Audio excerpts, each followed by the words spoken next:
Hello everyone, welcome to my channel अपस्टिक आदिया। हम लोग आज स्टडी करने वाले हैं साइकोलॉजी का। ये चैप्टर है शिक्षा मनोविज्ञान, ठीक है।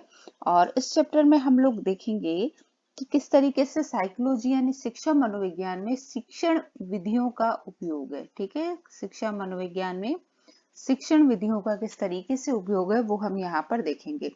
शिक्षण विधियों को यहाँ पर 3 भागों में बांटा गया है। शिक्षण विधियों को कितने भागों में बांटा है? 3 भागों में बांटा है। उसमें पहली जो आपकी आती है, फर्स्ट जो आपकी आती है वो है आपकी निरीक्षण प्रणाली। कौन सी आती है? निरीक्षण प्रणाली, जिसके 2 भाग है, अंतःदर्शन और बहिर्दर्शन। कौन से 2 भाग है? अंतःदर्शन और बहिर्दर्शन। दूसरी जो आती है आपकी वो आती है यहाँ पर प्रयोगात्मक प्रणाली, ठीक है, प्रयोगात्मक प्रणाली। और तीसरी प्रणाली आपकी आती है विवरण प्रणाली, जिसके यहाँ पर विकासात्मक विधि, व्यक्ति इतिहास विधि और तुलनात्मक विधि, विकृत्यात्मक विधि और समाज मिति विधि और सर्वेक्षण विधि। इस तरीके से इसके 6 पार्ट हैं। तो इन्हीं 6 पार्ट को भी हम फिर से डिटेल में भी पढ़ेंगे। तो चलिए स्टार्ट करते हैं कि शिक्षा मनोविज्ञान में शिक्षण विधियां। शिक्षा मनोविज्ञान को कौन सा विज्ञान यहाँ पर माना है? तो शिक्षा मनोविज्ञान को यहाँ पर माना है हमने, शिक्षा मनोविज्ञान को व्यवहारिक विज्ञान हमने माना है। कौन सा विज्ञान? व्यवहारिक विज्ञान हमने माना है। शिक्षा मनोविज्ञान की अध्ययन विधियों को हमने 3 भागों में बांटा है। सबसे पहले हम बात करेंगे यहाँ पर निरीक्षण प्रणाली की। हम बात करेंगे, निरीक्षण का मतलब होता है किसी चीज को देखकर उसके बारे में पता लगाना और समझना, आपका क्या कहलाता है? निरीक्षण यहाँ पर कहलाता है। निरीक्षण को चूंकि यहाँ पर 2 भागों में बांटा गया है, पहला तो आपका है अंतःदर्शन और दूसरा है आपका बहिर्दर्शन। सबसे पहले हम बात करेंगे यहाँ पे अंतःदर्शन की, ठीक है। अंतःदर्शन को एक तरीके से यहाँ पर अंतःदर्शन को कौन सी विधि माना है? अंतःदर्शन को परंपरागत विधि यहाँ पर माना है। कौन सी विधि माना है? अंतःदर्शन को परंपरागत विधि माना है। अंतःदर्शन का मतलब क्या हो जाता है? अंतःदर्शन का मतलब हो जाता है अंतः का मतलब स्वयं को ही देखना। क्या होता है इसका मतलब? स्वयं को ही देखना इसका मतलब होता है, यानी स्वयं का ही निरीक्षण करना या फिर स्वयं का ही यहाँ पर क्या करना? विश्लेषण करना। तो अंतः निरीक्षण में व्यक्ति खुद ही खुद का विश्लेषण करता है और खुद ही खुद के बारे में बताता है। तो ये एक निरीक्षण प्रणाली है, अंतःदर्शन। और ये प्रणाली जो सबसे ज्यादा उपयोग में ली थी, ये प्रणाली ली थी संरचनावादियों ने। संरचनावादी जो थे, जिसके अंदर कौन कौन से नाम थे? एक तो वुंट थे और एक कौन थे? टिचनर थे। इन्होंने संरचनावाद में अंतः निरीक्षण विधि को महत्व दिया है। ये सबसे हमारी बहुत पुरानी और परंपरागत विधि का मान यहाँ पर मानी गई है इसको। इसके बाद में मनोविज्ञान को जब चेतना का विज्ञान कहा जाने लगा, ठीक है, बाद में जाके मनोविज्ञान को चेतना का विज्ञान भी कहा जाने लगा। इस विधि का संबंध किससे है? तो अंतः दर्शन विधि का संबंध जॉन लॉक से है। अंतः विधि का संबंध किससे है? अंतः विधि का संबंध यहाँ पर जॉन लॉक से है। मस्तिष्क द्वारा अपनी स्वयं की क्रियाओं का निरीक्षण ही अंतर्दर्शन है। ऐसा किसने कहा? जॉन लॉक ने कहा कि मस्तिष्क के द्वारा, अपने दिमाग के द्वारा अपनी ही क्रियाओं का अध्ययन, किसके अध्ययन क्या कहलाता है? आपका अंतर्दर्शन यहाँ पर कहलाता है। इसमें क्या होता है? इसमें जिस पर हम प्रयोग कर रहे हैं वह और जो ऑब्जर्व करेगा वो खुद एक ही होते हैं, यानी आप पर ही प्रयोग हो रहा है, आप भी उस चीज के रिजल्ट को ऑब्जर्व करेंगे। तो ये चीज यहाँ पर थी। इसके बाद इस अंतर्दर्शन की बहुत सारे लोगों ने अलग अलग डेफिनेशन दी। अंतर्दर्शन की जैसे डेफिनेशन दी टिचनर ने, तो टिचनर ने कहा कि खुद का स्वयं की आत्मा को देखना ही क्या है? अंतर्दर्शन है। आत्मा को देखना आपका क्या कहलाता है? अंतर्दर्शन यहाँ पर कहलाता है। इसके बाद स्टाउट की एक डेफिनेशन आती है। स्टाउट ने यहाँ पर क्या कहा कि अपनी मानसिक क्रियाओं का व्यवस्थित अध्ययन करना। मानसिक क्रियाओं का व्यवस्थित अध्ययन करना आपका क्या कहलाता है? अंतर्दर्शन यहाँ पर कहलाता है। मानसिक क्रिया और व्यवस्थित अध्ययन जो यहाँ पर बात आएगी वो किसने कही है? स्टाउट ने यहाँ पर कही है। नेक्स्ट इसके बाद में आता है आपका कि अंतः दर्शन जो है, इस विधि के गुण क्या क्या है। अंतः दर्शन विधि के गुण की अगर हम बात करें, अंतः दर्शन विधि के गुण में क्या होगा कि सबसे पहले ये जो विधि है वो किस पर आधारित है, तो अंतः दर्शन विधि जो है वो आत्मनिरीक्षण पर आधारित है। किस पर आधारित है, आत्मनिरीक्षण पर ये आधारित है। इसमें किसी यंत्र और प्रयोगशाला की जरूरत नहीं होती, यंत्र या किसी प्रयोगशाला की जरूरत इसमें नहीं होती है अंतः दर्शन विधि में। नेक्स्ट है इसके बाद में, यह व्यक्तिगत और आत्मनिष्ठ होती है। व्यक्तिगत होती है क्योंकि जिस व्यक्ति पे जिसका हमें ऑब्जर्वेशन करना होता है, प्रैक्टिकल भी उस पे ही होता है, ऑब्जर्व भी वो खुद ही करता है, तो ये क्या हो गया, व्यक्तिगत होता है। और वस्तुनिष्ठ होता है, यानी इसको वही व्यक्ति डिस्क्राइब करेगा, इसमें कोई एरर की यहाँ पर एरर तो नहीं कह सकते, मतलब वही व्यक्ति इसके बारे में डिस्क्राइब करता है।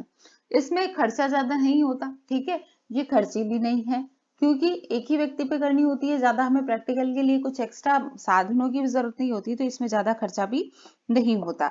यह आदमी, कोई भी व्यक्ति अपनी मानसिक स्थिति को खुद ज्यादा अच्छे तरीके से डिस्क्राइब कर सकता है। तो ये चीज उसमें भी है कि हर जो भी व्यक्ति है उसकी मानसिक स्थिति का पता वो स्वयं ज्यादा बेटर तरीके से लगा सकता है। कोई दूसरा व्यक्ति उसके दिमाग में क्या चल रहा है उन चीजों को इतना अच्छे से नहीं पढ़ सकता है, तो ये भी एक क्वालिटी इसकी है। अब बात करें हम यहाँ पर दोष की, ठीक है, अब हम दोष की यहाँ पर बात करें तो दोष में हम देखेंगे, दोष की हम यहाँ पर बात करें, दोष जो है इसके वो है, एक तो ये व्यक्तिगत है, ठीक है, और दूसरा ये वस्तुनिष्ठ है, ये इसके गुण भी है और ये इसके दोष भी है। क्या होगा कि यहाँ पर यदि किसी व्यक्ति पर आप प्रैक्टिकल कर रहे हो, ठीक है, किसी व्यक्ति पर अगर आप प्रैक्टिकल कर रहे हो तो वो व्यक्ति जो है अपने बारे में झूठ भी बोल सकता है और अपने बारे में सच भी बोल सकता है।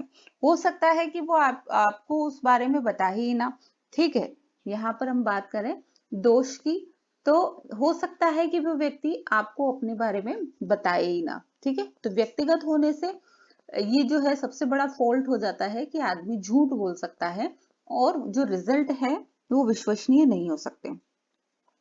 दूसरा है कि ये जो प्रैक्टिकल है, ये विधि है, वो किसी समझदार व्यक्ति पर तो आप अपना सकते हैं, पर अगर बात करें हम पशु पक्षियों की या फिर किसी विक्षिप्त बालक की बात करें, विक्षिप्त बालक की भी ना, विक्षिप्त बालक की बात करें, या फिर हम बहुत अधिक छोटे जो शिशु होते हैं जिन्हें पता ही नहीं होता है कि उनके साथ क्या हो रहा है, उनकी बात करें तो वहां पर ये विधि काम नहीं आती है।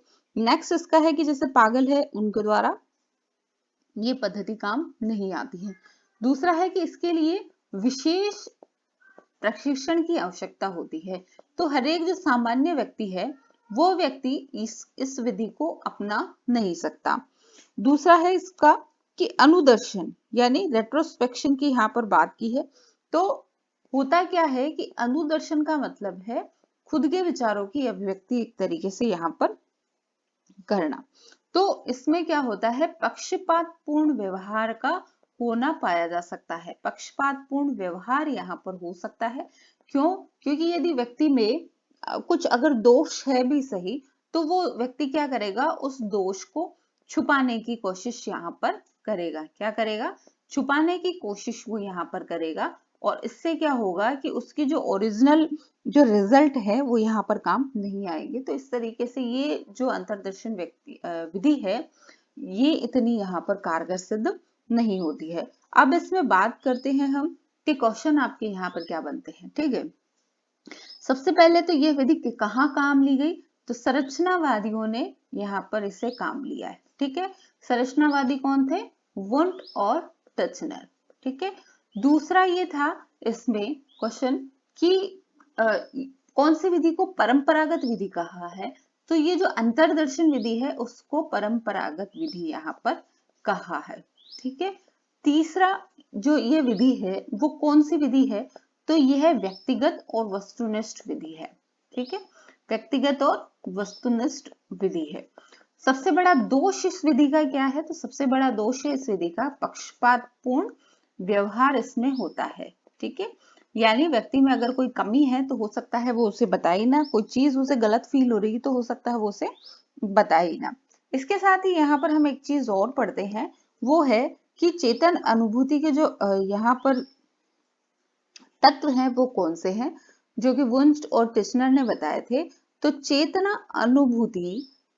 अनुभूति के तत्व जो हमें वुंट और टिश्नर ने यहाँ पर बताए थे, तो वो है आपके आप इसे SFI याद करें या IFS याद करें, जैसा भी आपको समझ में आए। पहला तो है संवेदना, ठीक है, संवेदना का मतलब सेंसेशन। दूसरा है आपका यहाँ पर भाव, भाव का मतलब फीलिंग, ठीक है। तीसरा आपका है यहाँ पर इसके साथ में ही प्रतिमा, प्रतिमा का मतलब हो गया इमेज, है ना। तो यहाँ पर हम इसे कैसे याद कर सकते हैं, SFI। वैसे मैंने इसे याद किया है IFS, ठीक है, IFS से मैंने इसे याद किया हुआ है। IFS चेतना अनुभूति के तत्व जो कि वुंट और टिश्नर ने हमें यहाँ पर बताए हैं। इसके बाद हम देखेंगे नेक्स्ट जो आती है आपकी, वो आती है आपकी बहिर्दर्शन विधि। बहिर्दर्शन विधि में हम देखेंगे कि जो बहिर्दर्शन विधि है उसमें क्या होगा कि जिस पर प्रैक्टिकल किया जा रहा है वो व्यक्ति अलग होगा और जो ऑब्जर्व करेगा वो व्यक्ति अलग होगा। तो इस विधि का जो प्रतिपादन यहाँ पर किया है वो किया है वॉटसन ने। और वॉटसन का नाम आप जानते हैं कि ये किसने, वॉटसन ने क्या दिया था, वॉटसन ने यहाँ पर व्यवहारवाद की बात की है। वॉटसन ने व्यवहारवाद के प्रतिपादक और जनक यहाँ पर ये कहलाते हैं। ये जो विधि है इसको कौन सा मेथड कहते हैं, इसको ऑब्जर्वेशन मेथड भी यहाँ पर कहते हैं, ठीक है। ये इंग्लिश में नाम भी आपको इसका ध्यान होना चाहिए, ऑब्जर्वेशन मेथड भी इसे कहा जाता है, यानी अवलोकन या फिर निरीक्षण प्रणाली इसको कहा जाता है। अवलोकन निरीक्षण इसलिए कहा जाता है कि अवलोकन द्वारा यहाँ पर इसमें व्यवहार के बारे में पता लगाया जाता है। इसके बहिर्दर्शन विधि के 4 प्रकार हैं यहाँ पर। वो 4 प्रकार कौन से हैं, पहला है आपका औपचारिक, दूसरा है आपका अनौपचारिक, तीसरा है आपका व्यवस्थित और चौथा है आपका आकस्मिक। औपचारिक में क्या होता है कि यहाँ पर जो परिस्थितियां होती है वो नियंत्रण में होती हैं, ठीक है। परिस्थितियां, जो सारी परिस्थितियां हैं वो नियंत्रण परिस्थितियों में इस व्यवहार का अध्ययन यहाँ पर किया जाता है। अनौपचारिक जो आपका है उसमें क्या होगा कि इसमें जो व्यवहार का जो परीक्षण है वो किसी नियंत्रित परिस्थितियों में नहीं लेकर सामान्य जो जीवन वो जी रहा है उसी में उसी का ऑब्जर्वेशन यहाँ पर किया जाता है। इस बात का आप ध्यान रखें, यानी जैसा जीवन वो जी रहा है उसी में इसका ऑब्जर्वेशन किया जाता है। व्यवस्थित में क्या होगा कि जो ऑब्जर्वेशन है वो योजनाबद्ध तरीके से किया जाएगा, योजनाबद्ध तरीके से व्यक्ति का ऑब्जर्वेशन किया जाता है। आकस्मिक में क्या होता है कि इस तरीके का जो निरीक्षण है वो संयोग से और अचानक ही घटित होता है, ठीक है। उसमें कोई आपने ना तो कोई परिस्थितियां नियंत्रित रखी है, ना ही उसे नॉर्मली कर रहे हैं, ना ही उसे योजनाबद्ध कर रहे हैं। उसे अचानक आपके सामने कुछ ऐसा आया और आपने वो चीज ऑब्जर्व करी कि इस तरीके से ऐसा ऐसा है। तो इसमें कोई आप पहले से कोई प्री प्लान नहीं होता है, ठीक है, प्री प्लान नहीं होता है इसके अंदर आकस्मिक वाले में। अब हम बात करेंगे यहाँ पर बहिर्दर्शन जो विधि है आपकी, बहिर्दर्शन विधि में हम बात करेंगे इसके गुण की, कि कौन कौन से गुण यहाँ पर बहिर्दर्शन विधि के हैं। सबसे पहली बात, जो बहिर्दर्शन विधि है वो वैज्ञानिक है, ठीक है, यह व्यापक है, यानी हर जगह हम इसे काम ले सकते हैं। यह वैध है, यानी इसके रिजल्ट हम क्या मानेंगे, वैध मानेंगे, जबकि अंतरदर्शन विधि के जो रिजल्ट है वो वैध नहीं थे। इसके अलावा ये जो है वो विश्वसनीय है, क्योंकि दूसरा आदमी इसको ऑब्जर्व कर रहा है तो क्या होगा कि वो किसी भी जो पक्ष को या किसी भी डाटा को छुपाएगा नहीं। ये एक तरीके से क्या हो गई, निष्पक्ष होती है, ठीक है। बहिर्दर्शन विधि निष्पक्ष विधि होती है। और इस विधि में क्या होता है, आप पशुओं का और जो विक्षिप्त व्यक्ति हैं उनका भी आप इसमें अध्ययन कर सकते हैं। बालकों के अध्ययन के लिए, क्योंकि बालकों को अपने जो आसपास में हो रहा है उसका अगर इतनी समझ नहीं है, तो बालकों के अध्ययन के लिए क्लासरूम्स में ये विधि बहुत जरूरी है कि आप बच्चे को देखकर पता लगा सकते हैं कि उसमें कितना समझ में आ रहा है और कितना उसको समझ में नहीं आ रहा है। इसके बाद नेक्स्ट जो इसका चलता है कि इसके दोष क्या क्या है, तो यहाँ पर इसके दोष हम देखते हैं वही दर्शन विधि के, कि एक तरीके से देखा जाए तो ये पूर्णतः निष्पक्ष नहीं मानी जाती, क्योंकि जो व्यक्ति ऑब्जर्व कर रहा है, जो ऑब्जर्वर है आपका, उसके दिमाग में जो साइकोलॉजी उसकी फिक्स है वो कहीं ना कहीं उसके रिजल्ट्स में भी शो होगी। ठीक है, उसके दिमाग में अगर ऐसा है कि लड़कियां ये काम कर सकती है, लड़के ये काम कर सकते हैं, या लड़कियां ये काम नहीं कर सकती है, तो जब वो किसी उसी चीज से रिलेटेड किसी व्यक्ति को ऑब्जर्व करेगा, उसका निरीक्षण करेगा, तो उसके दिमाग में जो पहले से जो उसके डाटा फिक्स है, उसकी जो साइकोलॉजी फिक्स है किसी चीज को लेके, वो उसके डाटा को, उसके रिजल्ट को, उसके ऑब्जर्वेशंस को कहीं ना कहीं अफेक्ट करेगी, उसे चेंज करेगी, यानी एज इट इज हम उसके रिजल्ट्स नहीं मान सकते। तो ये थी आपकी बही दर्शन विधि यहाँ पर। नेक्स्ट इसके बाद में है व्यक्ति इतिहास या फिर जीवन व्रत विधि। केस स्टडी मेथड इसको कहा गया है।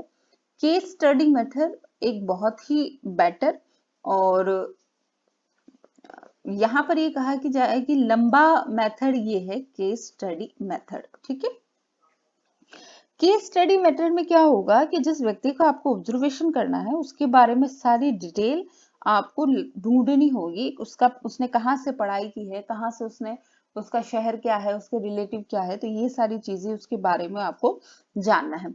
इससे रिलेटेड जो वैज्ञानिक है, सबसे पहले हम उनकी बात करेंगे कि इनसे रिलेटेड कौन कौन से वैज्ञानिक यहाँ पर है। तो फ्रायड है, मुरे है, यहाँ पर आल्पोर्ट है, आल्पोर्ट ने इसकी बात की है। इसके अलावा रोजर्स है और पियाजे है। तो ये सब व्यक्ति इसके समर्थन में है केस स्टडी मेथड के। इसका सर्वप्रथम प्रयोग किसने किया था? तो केस स्टडी मेथड का सर्वप्रथम प्रयोग यहाँ पर टाइडमैन ने किया था। तो केस स्टडी मेथड के लिए अगर आए कि इसका प्रतिपादन किसने किया है, तो टाइडमैन ने इसका प्रतिपादन किया है। इसकी शुरुआत कब से हुई थी? तो 19वीं शताब्दी की शुरुआत में इसकी शुरुआत मानी जाती है। 19वीं शताब्दी में इसकी शुरुआत मानी जाती है। इसमें क्या होता है कि व्यक्तिगत गुण, दोष, असामान्यताओं, समस्याओं का अध्ययन, ये सब व्यक्ति के इतिहास को जानकर यहाँ पर किया जाता है। अब कई बार क्या होता है कि व्यक्ति के किसी विशिष्ट व्यवहार के कारण की खोज करना ही यहाँ पर व्यक्ति इतिहास का मेन मोटो है। यानी कोई बालक आपकी क्लास में रेगुलर आ रहा है, फिर अचानक से उसका व्यवहार अगर चेंज हो जाता है, जैसे वो बहुत अनुशासन में है, तो अचानक से अगर उसका व्यवहार चेंज होता है, तो वो क्यों हुआ, क्या हुआ, उसके परिवार के बारे में आप जानेंगे, उसकी परिस्थितियों के बारे में आप जानेंगे।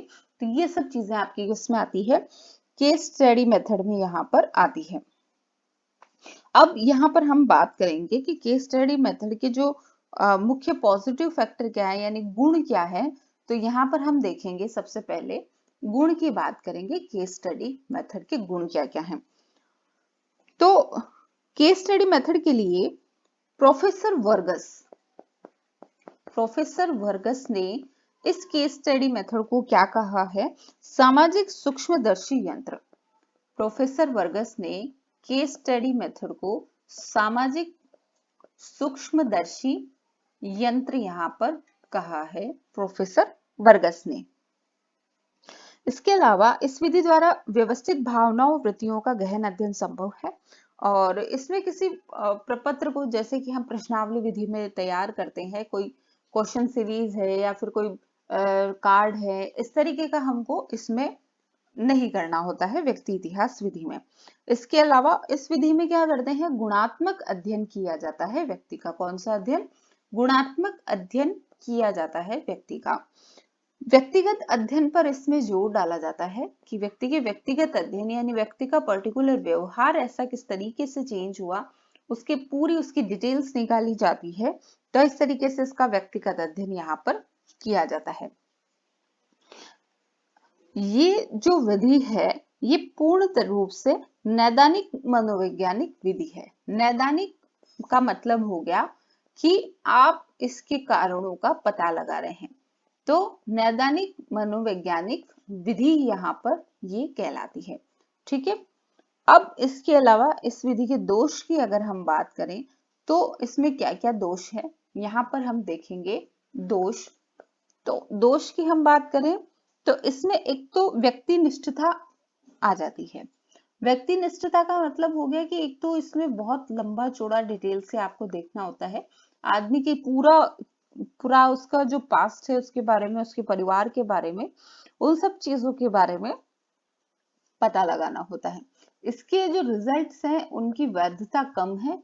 ठीक है, क्योंकि कई बार अगर किसी से आपने उसके फैमिली के बारे में या उसके पर्सनल बिहेवियर के बारे में जो पूछा आपने और उन्होंने अगर गलत आपको जानकारी दी, तो इस वजह से उसके जो रिजल्ट है वो वैधता और उसकी विश्वसनीयता में कमी आ जाती है, क्योंकि ये जो विधि है वो दूसरों ने आपको क्या बताया उस चीज पर फुली डिपेंड करती है। एक तो ये बहुत लंबी हो जाती है, ठीक है, और एक खर्चीली हो जाती है कि आपको व्यक्ति के जीवन के बारे में सारी जानकारी इसमें लेनी होती है। अब यहाँ पर एक हम ये भी देखते हैं कि व्यक्ति अध्ययन विधि के सोपान क्या है, यानी कौन कौन से स्टेप्स यहाँ पर काम में ली जाती है व्यक्ति अध्ययन विधि में। तो यहाँ से हम देखेंगे कि व्यक्ति अध्ययन विधि में जो सोपान है वो सबसे पहले यहाँ पर देखिए,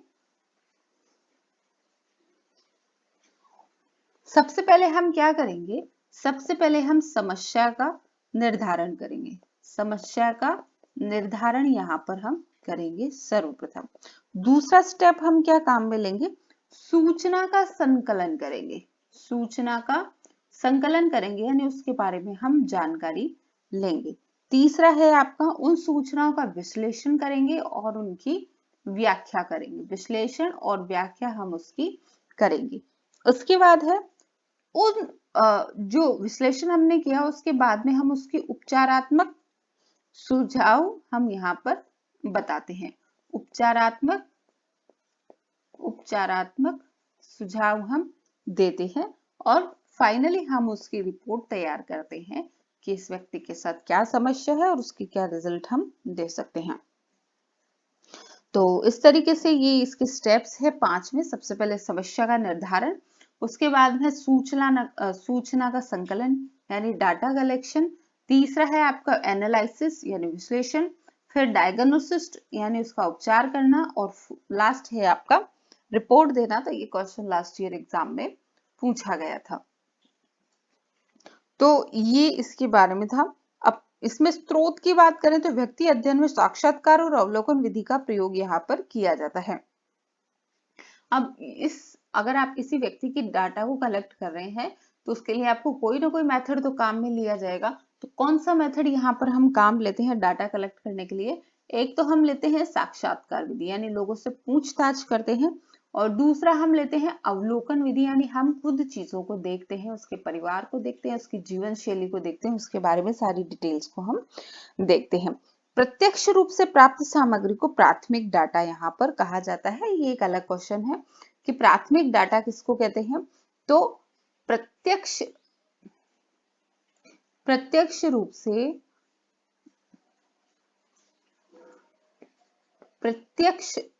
से प्राप्त जो आपको सामग्री है वो आपके कौन से डाटा कहलाते हैं, प्राथमिक डाटा या प्राथमिक आंकड़े इनको आप कह सकते हैं, वो कहलाते हैं। सेकेंडरी डाटा क्या हो गए कि जैसे जो सब्जेक्ट आपने लिया उसकी जो द्वितीय, जिनको हम डाटा कह सकते हैं, द्वितीय डाटा कौन से हो गए, जैसे आपने कोई सब्जेक्ट की उसकी जानकारी ली है और उसकी बुक्स आप उससे रिलेटेड देखेंगे, उसकी विशिष्ट घटनाओं के बारे में बात करेंगे और उसके पेरेंट्स के, उनके पेरेंट्स के पेरेंट्स के बारे में आप बात करेंगे। तो ये सब चीजें आपके सेकेंडरी डाटा कहलाएंगे। यहाँ तक क्लियर है। नेक्स्ट इसी के सीक्वेंस में हम पढ़ने वाले हैं सांख्यिकी विधि। सांख्यिकी विधि यहाँ पर हम देखेंगे, इससे पहले हम देखेंगे कि ये जो है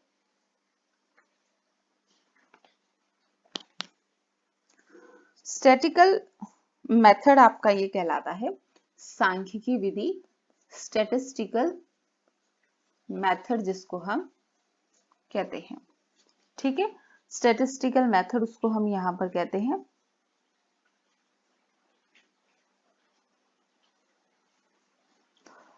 स्टैटिस्टिकल मेथड की यहां पर हम बात करें तो ये चीजों को इसने ऑब्जेक्टिव फॉर्म में दिया है।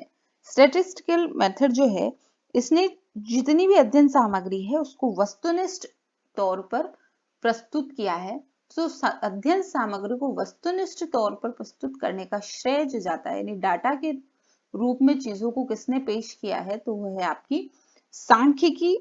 यहाँ पर सांख्यिकी विधि है आपकी। ठीक है, इसमें क्या होता है कि समस्या के संबंध में भिन्न जो डाटा है उस डाटा का यहाँ पर कलेक्शन होता है, डाटा एकत्र किए जाते हैं सबसे पहले। फिर इसके बाद में क्या होता है, वो उनका वर्गीकरण किया जाता है। फिर उन पर उनका वर्गीकरण होगा। वर्गीकरण के बाद में उस पर क्या होगा, विश्लेषण होता है। ठीक है, विश्लेषण होता है। विश्लेषण के बाद में हम पूर्वानुमान लगाते हैं कि हो सकता है इसके साथ ऐसा हो या इसने ऐसा किया हो। फिर इसके बाद में जो रिजल्ट्स हमारे सामने आते हैं, उसके जो परिणाम हमारे सामने आते हैं, उनकी विश्वसनीयता, ठीक है, विश्वसनीयता और वैधता, विश्वसनीयता, वैधता और शुद्धता की यहाँ पर जांच की जाती है। तो ये इसके कुछ स्टेप्स हैं सांख्यिकी विधि के। स्टैटिस्टिकल मेथड आपका ये है।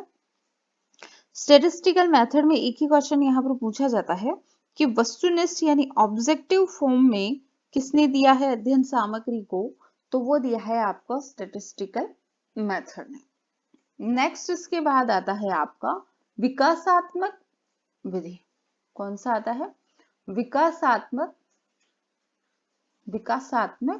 विधि आपका यहाँ पर आता है। विकासात्मक विधि बोलो या फिर इसे हम बोलते हैं जेनेटिक मेथड भी इसको हम कहते हैं।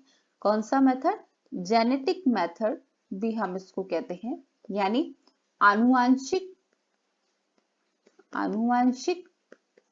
विधि इसको हमने कहा है। आनुवांशिक विधि में क्या करते हैं कि मानव विकास की भिन्न भिन्न अवस्थाओं से होकर विकसित अवस्था की उपलब्धि प्राप्त यहाँ पर की जाती है। यानी इसमें विभिन्न अवस्थाओं का अध्ययन किया जाता है। विभिन्न अवस्थाएं कौन सी, आपकी शिशुअवस्था, बाल्यावस्था, किशोरावस्था, ठीक है, और प्रौढ़ावस्था। तो इनका यहाँ पर अध्ययन किया जाता है कि विभिन्न अवस्थाओं में किस तरीके से विकास इसमें होता है। तो ये विकासात्मक विधि जिसे हम कहते हैं आनुवांशिक यानी जेनेटिक मेथड जिसको हमने कहा है, इसमें आता है। व्यक्ति के व्यवहार का अध्ययन विकासमान प्रक्रिया के रूप में होता है। अब ये विकासात्मक विधि भी कितने प्रकार की होती है, 2 प्रकार की यहाँ पर होती है। तो पहली जो है आपकी वो है दीर्घकालिक विधि। ठीक है, और दूसरी है आपकी यहाँ पर समकालिक विधि। समकालिक विधि, जो दीर्घकालिक विधि है उसमें इसके अंतर्गत क्या करते हैं कि 2 साल से लेके 8 साल के वर्ष के बालकों का अध्ययन करना होता है। ठीक है, 2 साल से अगर 8 साल के बीच के बच्चों का अगर अपन को अध्ययन करना है, या फिर जिसे हम कहेंगे कि जैसे हमें किसी बच्चे का अध्ययन करना है तो हम क्या करेंगे, उसका पहले जैसे 2 साल का हुआ तब का अध्ययन करेंगे, फिर उसके बाद में 4 साल का हुआ तब का अध्ययन करेंगे, फिर 6 साल का हुआ तब उसका अध्ययन करेंगे, फिर 8 साल का हुआ तब अध्ययन करेंगे। यानी 2 साल के गैप में हम चीजों का अध्ययन करेंगे। ये आपकी दीर्घकालिक विधि कहलाती है। जबकि समकालिक विधि में क्या होता है, एक ही टाइम पे हम एक बच्चा तो 2 साल का ले लेंगे, दूसरा बच्चा हमने 4 साल का ले लिया, तीसरा बच्चा हमने 6 साल का ले लिया और चौथा बच्चा हमने 8 साल का ले लिया। तो इस तरीके से हमने क्या किया, 4 अलग अलग बच्चों को यहाँ पर लिया है एक ही टाइम पर, और एक ही टाइम पर वो सारा रिजल्ट हमने यहाँ से दे दिया। ये तो हुई समकालिक विधि। और दीर्घकालिक में क्या होगा कि पहले 2 साल का जब वो बच्चा हुआ तब हमने उसे ऑब्जर्व किया, उसके बाद जब वो 4 साल का हुआ तब ऑब्जर्व किया, फिर वो 6 साल का हुआ हमने तब उसको ऑब्जर्व किया, फिर जब वो 8 साल का हुआ तब हमने उसको ऑब्जर्व किया। तो इस तरीके से ये जो विधि है वो बड़ी ही लंबी विधि हो जाती है, और इसलिए क्योंकि ये विधि बहुत लंबी हो जाती है इसलिए इस विधि को यहाँ पर कालानुक्रमिक यानी कालानुक्रमिक काल के अनुसार चलने वाली कालानुक्रमिक विधि कहते हैं, या इसी विधि को हमने क्या कहा है, अनुदैर्ध्य काट, अनुदैर्ध्य काट विधि भी हमने इसी को कहा है। विकासात्मक विधि की दीर्घकालिक विधि को हमने यहाँ पर कहा है। फिर इसके बाद है समकालिक विधि। समकालिक विधि इसको हमने क्या कहा है, अनुप्रस्थ काट कहा है, यानी एक ही लाइन में सारा हमने डिटेल यहाँ पर एक ही बार में हमने देख लिया। तो ये चीज यहाँ पर क्लियर है। विकासात्मक विधि, इसमें जो इसके नाम है वो इंपॉर्टेंट है। विकासात्मक विधि को जो जेनेटिक मेथड भी कहते हैं, आनुवांशिक विधि जिसको कहा है। आनुवांशिक विधि दो तरीके की है, दीर्घकालिक और समकालिक। दीर्घकालिक में एक ही बच्चे का 2-2 साल के डिफरेंस में अध्ययन किया, इसको अनुदैर्ध्य काट कहा है। समकालिक विधि में क्या किया कि हमने अलग अलग बच्चों को ले लिया कि जिस जिस साल के बच्चे का हमको ऑब्जर्व करना है, जैसे 2 साल के बच्चे का हमको ऑब्जर्व करना था, एक 2 साल का ले लिया, 4 साल के बच्चे का ऑब्जर्व करना तो एक हमने 4 साल का ले लिया, देन 6 दिन 8, इस तरीके से ये जो चीज चलती है। नेक्स्ट आता है आपका साक्षात्कार विधि। साक्षात्कार विधि को हम नाम से भी जानते हैं, इसको हम क्या कहते हैं, इंटरव्यू मेथड भी हम कहते हैं। ठीक है, इंटरव्यू मेथड भी हम इसको कहते हैं। नेक्स्ट साक्षात्कार विधि क्या है, तो इसको पढ़ेंगे हम। साक्षात्कार विधि जो है मौखिक प्रश्नावली विधि है। सबसे पहला मौखिक प्रश्नावली विधि है साक्षात्कार विधि। ठीक है, इसमें उत्तर लिखने के स्थान पर आमने सामने की स्थिति में साक्षात्कारदाता मौखिक उत्तर देता है, यानी एक व्यक्ति आपके सामने बैठ जाएगा और आपके बारे में क्वेश्चन आंसर करेगा, जैसे कि आपके इंटरव्यूज होते हैं। तो यहाँ पर यह है मौखिक प्रश्नावली विधि है। यहाँ पर जो साक्षात्कारदाता है वो जो ले रहा है उससे प्रश्न उत्तर करके आपस में डिस्कस करते हैं। अब जो साक्षात्कार जो है आपके वो 2 प्रकार के होते हैं। पहला तो होता है संरचित साक्षात्कार, ठीक है, संरचित साक्षात्कार, और दूसरा आपका होता है असंरचित साक्षात्कार। असंरचित साक्षात्कार, ठीक है, पहला आपका संरचित साक्षात्कार, दूसरा आपका असंरचित साक्षात्कार। संरचित साक्षात्कार में क्या होता है कि यहाँ पर क्वेश्चन जो होते हैं, जो प्रश्न व्यक्ति पूछेगा वो पहले ही फिक्स हो जाते हैं कि आपको ये सवाल इसमें पूछने हैं। तो ये आपका संरचित साक्षात्कार कहलाता है। और ये क्या होता है, नियंत्रित होता है ना, ठीक है, नियंत्रित होता है। असंरचित साक्षात्कार में जो प्रश्न होते हैं वो फिक्स नहीं होते, ठीक है, यानी अनियंत्रित होता है, सामने वाले को जैसा समझ में आएगा वो आपसे पूछ लेगा। तो आपके जो आरपीएससी के इंटरव्यू होते हैं वो असंरचित साक्षात्कार होते हैं कि जैसे जैसे आप जो सवालों के जवाब देते जाएंगे वो आपको उससे रिलेटेड क्वेश्चन आगे से आगे पूछते जाते हैं। अब यहाँ पर जिन समस्याओं का अध्ययन करने के लिए निरीक्षण प्रयोग में नहीं लाया जा सकता, वहां पर क्या करते हैं, फिर साक्षात्कार प्रयोग में लाते हैं। यानी जहां पर हम निरीक्षण द्वारा यानी ऑब्जर्वेशन द्वारा चीजों के रिजल्ट नहीं निकाल सकते, जहां पर निरीक्षण काम नहीं आता, वहां पर कौन सी चीज काम आ जाती है, फिर साक्षात्कार विधि यहाँ पर काम आ जाती है। ठीक है, साक्षात्कार विधि यहाँ पर काम आ जाती है।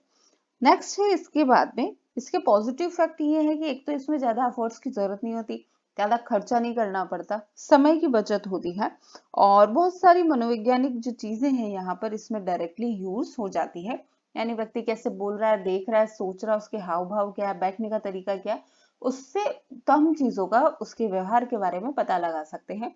प्लस ये होता है कि इसमें जो नेगेटिव पॉइंट ये है कि आप साक्षात्कार कोई भी व्यक्ति नहीं ले सकता, उसके लिए जो बैठ रहा है, साक्षात्कारकर्ता जो बैठ रहा है, जो ऑब्जर्वर है आपका, वो बहुत ही ट्रेन्ड आदमी होना चाहिए। ठीक है। नेक्स्ट आती है आपकी समाजमिति विधि। समाजमिति विधि यानी सोशियोमेट्रिक मेथड जिसको हमने कहा है। ठीक है, सोशियोमेट्रिक मेथड।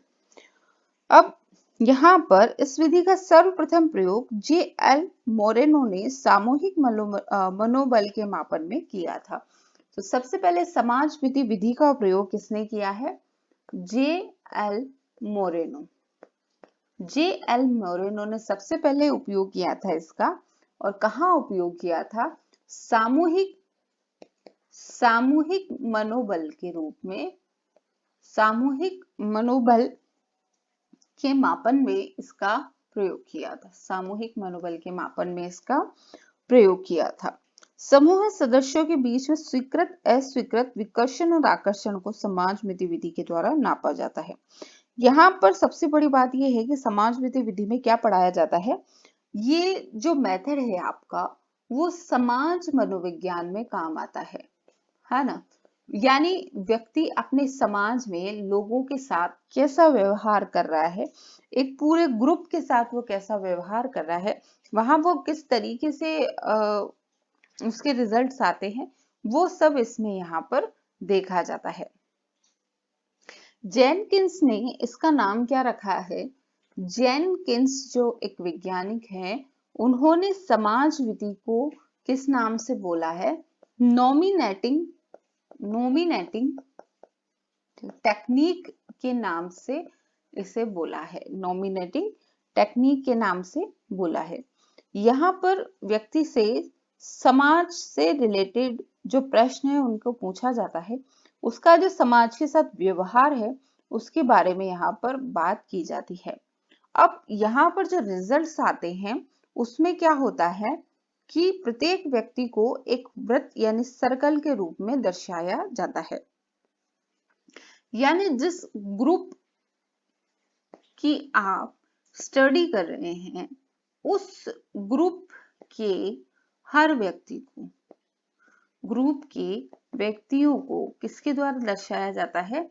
तो सर्कल के द्वारा यहाँ पर दर्शाया जाता है। ठीक है। और इस तरीके का जो डायग्राम होता है, वो डायग्राम आपका क्या कहलाता है? वो डायग्राम आपका सोशियो डायग्राम कहलाता है। ये चीज यहाँ पर इंपॉर्टेंट है। कौन सा डायग्राम कहलाता है? सोशियोग्राम कहलाता है। ठीक है। क्या कहते हैं इसे? हिंदी में भी क्या कहेंगे? इसे हिंदी में भी सोशियोग्राम ही कहेंगे। इस तरीके के सर्कल्स में पूरे जो ग्रुप है उसका जो रिजल्ट्स है वो दिखाया जाता है।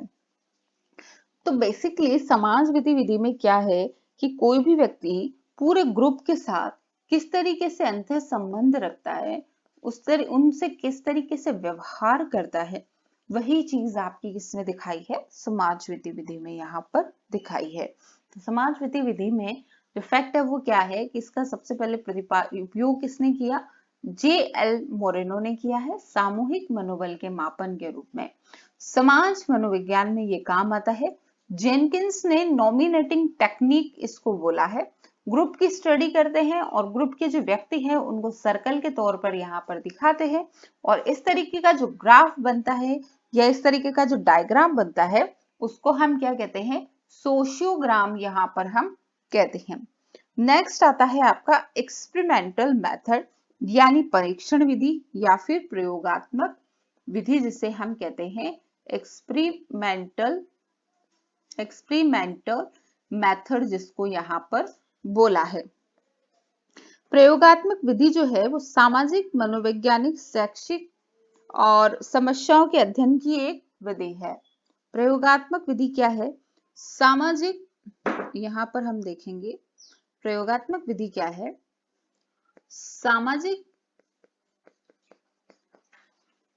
सामाजिक है और मनोवैज्ञानिक, सामाजिक मनोवैज्ञानिक प्लस शैक्षिक समस्याएं, शैक्षिक समस्याओं का इसमें अध्ययन किया जाता है।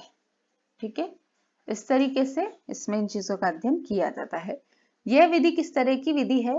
तो ये जो विधि है आपकी, ये वैज्ञानिक विधि कहलाती है। कौन सी विधि कहलाती है? वैज्ञानिक विधि कहलाती है। सबसे पहले इस विधि का उपयोग 1879 में विलियम वुंट ने अपनी एक प्रैक्टिकल की लैब खोजी थी। उस जर्मनी में प्रयोगशाला स्थापित करके इस विधि को प्रतिस्थापित किया था। जर्मनी में इन्होंने अपनी एक प्रयोगशाला खोली थी 1879 में और इस विधि को लोकप्रिय यहाँ पर बनाया था। इसका उद्देश्य क्या है? तो इस विधि का उद्देश्य है चरों या घटनाओं के बारे में पता लगाना, घटनाओं का पता लगाना। ठीक है, प्रयोग द्वारा यहाँ पर पता लगाना। यहाँ पर क्या होता है कि इस प्रयोगात्मक विधि में जो समस्या है उसके ऊपर वैज्ञानिक अनुसंधान होता है और ये जो वैज्ञानिक अनुसंधान है, ये अनुसंधान नियंत्रित स्थितियों में होता है, यानी प्रयोगशाला के अंदर नियंत्रित परिस्थितियों में इसका अध्ययन किया जाता है। ठीक है, अब इसमें चर होते हैं। कौन कौन से वो चर होते हैं यहाँ पर हम देखेंगे। तो इसमें जो चर होते हैं ये बहुत ही इंपॉर्टेंट है। पहला तो है आपका स्वतंत्र चर। ठीक है, स्वतंत्र चर। स्वतंत्र चर कौन सा हो गया कि वे चर जिनका प्रभाव अन्य चरों पर देखा जाता है, स्वतंत्र चर कहलाता है। दूसरा है आपका आश्रित चर। ठीक है, और तीसरा है आपका नियंत्रित चर। नियंत्रित चर, यहाँ पर हम देखेंगे कि स्वतंत्र चर जो है हमारे अध्यापक के लिए यहाँ पर काम में आता है। किसके लिए काम में आता है? अध्यापक के लिए स्वतंत्र चर हम काम में लेते हैं। आश्रित चर जो है वो बालक के लिए काम में आता है और नियंत्रित चर जैसे हम कह सकते हैं कि ये वो चर होते हैं जिनको एक तरीके से कांस्टेंट रख दिया जाता है। जैसे कोई भी प्रयोगशाला है तो वो प्रयोगशाला जिस प्रयोगशाला में या जिस जगह पे आप उसको यूज कर रहे हैं, जैसे पढ़ाई से रिलेटेड बात करें तो नियंत्रित चर आपका क्या हो गया, वो स्कूल हो गया जहां पे वो पढ़ाई की जा रही है। स्वतंत्र चर अध्यापक हो गया जो उनको पढ़ाएगा और आश्रित चर बालक हो गए। ठीक है, अब प्रयोगात्मक विधि के प्रकार की बात करें हम तो यहाँ पर प्रयोगात्मक विधि में क्या होगा कि सबसे पहले तो एकल समूह की यहाँ पर हम बात करेंगे। ठीक है, एकल समूह की यहाँ पर हम बात करेंगे। एकल समूह में क्या होता है कि इसमें एक ही ग्रुप रखा जाता है और उस पर ही क्या करेंगे, सारे प्रयोग यहाँ पर किए गए। दूसरा आता है पूर्व प्रयोग।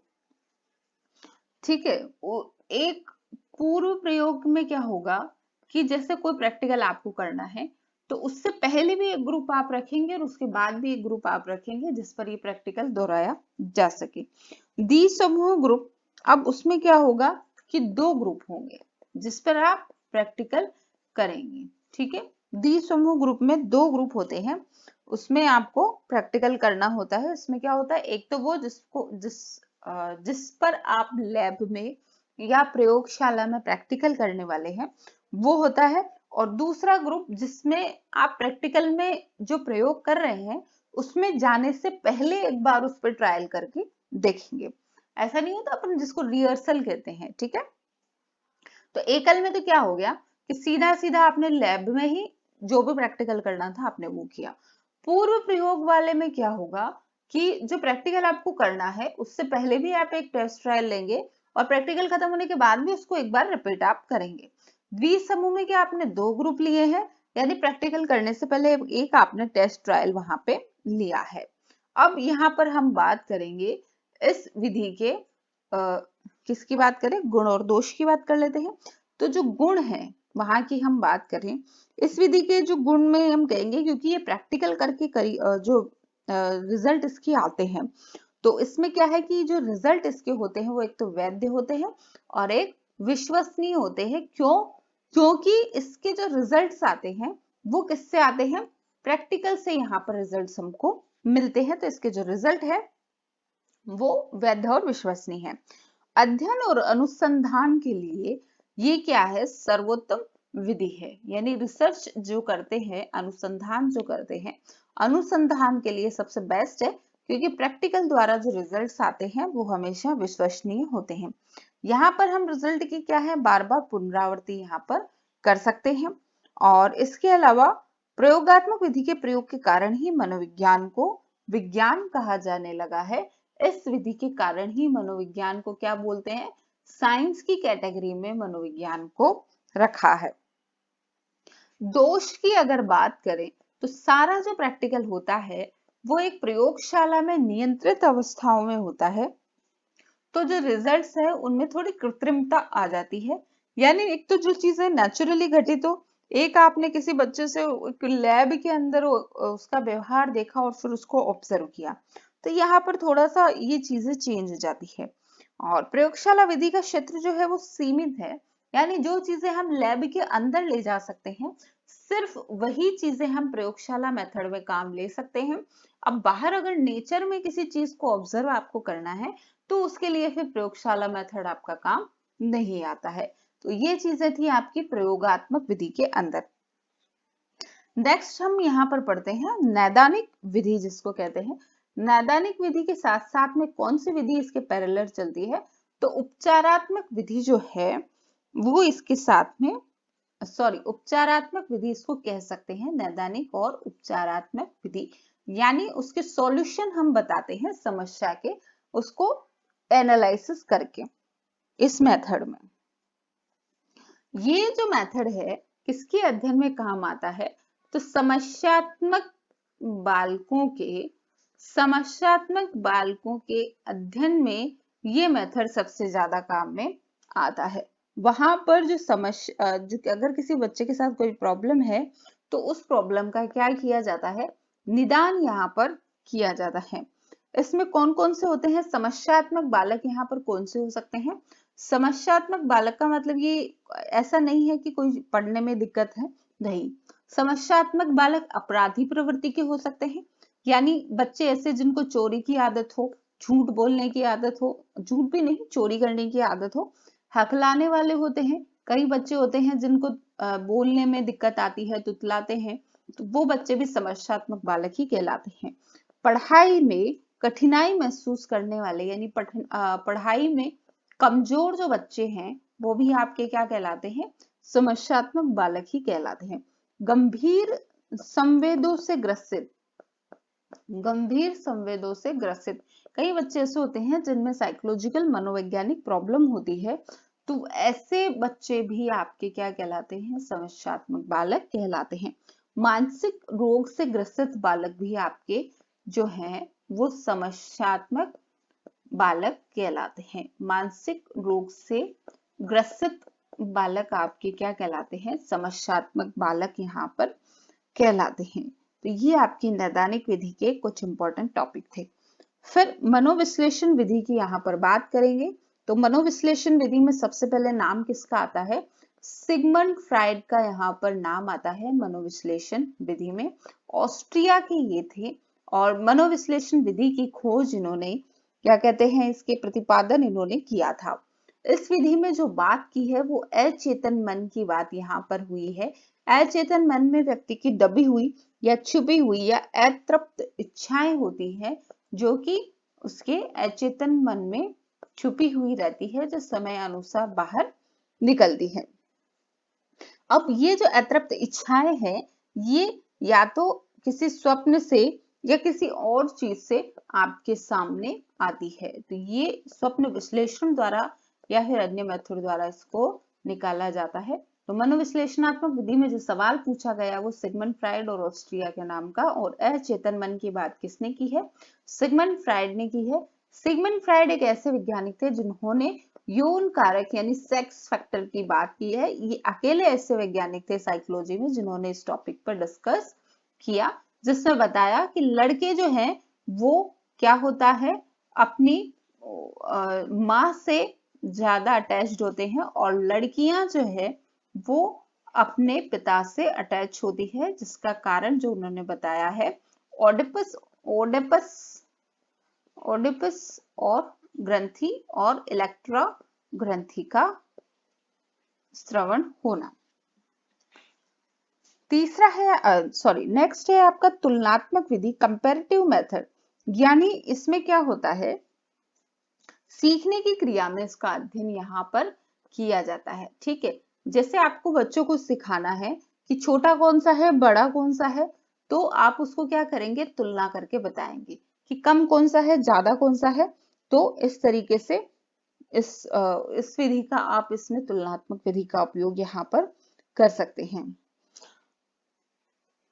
जिन प्रयोगों को मनुष्य पर नहीं किया जा सकता उन प्रयोगों को पशुओं के ऊपर करते हैं। ठीक है, उसमें तुलनात्मक विधि का उपयोग यहाँ पर किया जाता है। यानी पशुओं पर आपने प्रयोग किया, ठीक है, पशुओं पर प्रयोग किया और उसके जो रिजल्ट आए उनको आप किससे कंपेयर करेंगे, मनुष्यों से कंपेयर करेंगे। आपने कई मनोवैज्ञानिक को देखा होगा, किसी ने चिंपांजी पे, किसी ने बिल्ली पे, किसी ने किस पर प्रयोग किया, तो उन्होंने पशुओं पर प्रयोग है और उसकी तुलना उसने किससे की है कि मनुष्यों पर अगर अपन यही चीजें अप्लाई करते हैं तो उनके साथ भी ऐसे रिजल्ट्स हमें प्राप्त होंगे। तो इसमें तुलनात्मक विधि आपके काम में आती है। नेक्स्ट है आपका प्रश्नावली विधि। प्रश्नावली विधि 3 प्रकार की होती है, बंद, दूसरी है आपकी खुली और तीसरी है आपकी सचित्र या फिर मिश्रित। सचित्र जिसे कह सकते हैं या फिर मिश्रित जिसको कहते हैं। बंद प्रश्नावली जो है उसके अंदर पहले से ही प्रश्न जो होते हैं वो फिक्स होते हैं। खुली प्रश्नावली में कोई फिक्स लिमिट यहाँ पर नहीं होती। ठीक है, लिमिट नहीं होती, यानी खुला साक्षात्कार होता है एक तरीके से। सचित्र और मिश्रित इन दोनों का ही मिश्रण है, सचित्र और मिश्रित। इस विधि का सबसे पहले प्रयोग किसने किया था, तो वुडवर्थ ने इस विधि का प्रयोग यहाँ पर किया था। ठीक है, रेटिंग स्केल विधि इसके बाद में आती है। रेटिंग स्केल विधि में क्या है कि व्यक्ति के जो गुण हैं, व्यक्ति के गुणों को 3 से 5 स्केलों के बीच में बांट लेते हैं, फिर उनसे कुछ क्वेश्चंस पुट अप किए जाते हैं, फिर उसके आधार पर उन्हें रेटिंग दी जाती है कि ये चीज इस कैटेगरी में, जैसे हम लोग बुद्धि के लिए डिवाइड करते हैं कि 100 से 120 वाला औसत है, 120 से ऊपर वाला श्रेष्ठ है, 140 से ऊपर वाला प्रतिभाशाली है। तो ये चीजें क्या है, ये चीजें रेटिंग स्केल है। पहली बार इसका प्रयोग कहाँ किया गया था, पहली बार जो इसका प्रयोग हुआ था वो हुआ था हमारा इंडियाना की न्यू होम कॉलोनी में। इंडियाना की न्यू होम कॉलोनी में इसका सबसे पहली बार प्रयोग किया गया था। यह पद्धति व्यक्तिनिष्ठ है, ठीक है, सब्जेक्टिव है, व्यक्तिनिष्ठ पद्धति है ये। यहाँ पर रेटिंग स्केल विधि है और इसे निष्पक्ष एवं वैज्ञानिक नहीं माना जा सकता, क्योंकि एक पूरा ग्रुप अगर आप बना रहे हैं, जैसे कोई बच्चा है जिसकी बौद्धिक क्षमता अगर 100 है और एक बच्चे की बौद्धिक क्षमता अगर 119.99 है, तो कुछ तो इंटेलिजेंट होगा ये बच्चा इससे, मगर इसे भी क्या मानेंगे, इंटेलिजेंट मानेंगे और इसे भी इंटेलिजेंट मानेंगे। जबकि 120 से ऊपर जाते ही वो श्रेष्ठ की कैटेगरी में आ जाएगा। तो इस तरीके से ये क्या है, थोड़ा सा पक्षपात वाली बात इसमें हो जाती है। गाथा विवरण विधि जिसे एनेक्डोटल कहा गया है, इसमें क्या होता है, इसमें बच्चे का पूरा एक लेखा तैयार किया जाता है एनेक्डोटल में, जिसके आधार पर हम क्या करते हैं, निष्कर्ष निकालते हैं। ये लेखा क्या है, उसकी साल भर की जो भी एक्टिविटी होती है, साल भर की जितनी भी एक्टिविटी होती है उसकी डिटेल होती है आपकी ये गाथा वर्णन, जिसे एनेक्डोटल भी कहा गया है, एनेक्डोटल मेथड। ये अविश्वसनीय है, ठीक है, एक सबसे बड़ी बात तो ये अविश्वसनीय है और आत्मनिष्ठ है, ठीक है, आत्मनिष्ठ है ये मेथड भी। नेक्स्ट इसके बाद आपका आता है, यहाँ पर ये चीज खत्म है। नेक्स्ट इसके बाद आपके कुछ इंपॉर्टेंट फैक्ट यहाँ पर हम पढ़ लेते हैं, उसके बाद इसके जो एमसीक्यूज हैं वो हम नेक्स्ट वीडियो में करेंगे, क्योंकि ये वीडियो बहुत बड़ा हो चुका है। मनोवैज्ञानिक अध्ययन की प्रथम और प्राचीनतम विधि यहाँ पर क्या है, तो प्राचीनतम विधि आपकी जो वुंट और टिचनर ने दी थी, ये चीज आप बिल्कुल याद रखिएगा, वुंट और टिचनर ने अंतर्दर्शन यहाँ पर दी है। ठीक है, बहिर्दर्शन के प्रतिपादक कौन है, तो वही दर्शन आपकी जो विधि दी है वो वाटसन ने यहाँ पर दी है। व्यक्ति इतिहास व्यक्ति इतिहास का प्रतिपादन किसने किया है बताइए। व्यक्ति इतिहास का प्रतिपादन आपका यहाँ पर किया है टाइडमैन ने। टाइडमैन ने यहाँ पर किया है। मनोविश्लेषणात्मक विधि, इसके बारे में मोस्ट ऑफ लोगों को पता है। मनोविश्लेषणात्मक की बात आती है तो सिगमंड फ्रायड की यहाँ पर हम बात कर रहे हैं। नेक्स्ट विकासात्मक विधि। विकासात्मक विधि जो है उसे क्या कहते हैं, उसे आनुवांशिकी विधि भी कहते हैं। ये चीज आपको याद रखनी है। नेक्स्ट आपका आता है यहाँ पर जो समाज मिति विधि है उसका पहली बार प्रयोग किसने किया, तो समाज मिति विधि का जो प्रयोग है वो J.L. मोरेनो ने किया है। फिर इस समाज मिति विधि को नोमिनेटिंग प्रविधि या मेथड किसने बोला, तो ये जेनकिंस ने ऐसा बोला है।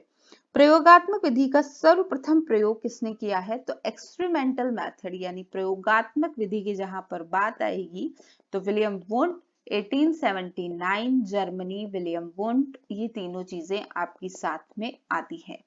ठीक है, इसके बाद है कि समूह की बनावट और व्यवहार के अध्ययन की विधि यानी ग्रुप की स्टडी किसमें होती है, समूह की बनावट और व्यवहार विधि कौन सी आपकी है, तो वो है आपकी यहाँ पर समाज मिति विधि यानी ग्रुप की जो डिटेल यहाँ पर पढ़ी जाती है, ग्रुप के बारे में जिसमें बात की जाती है।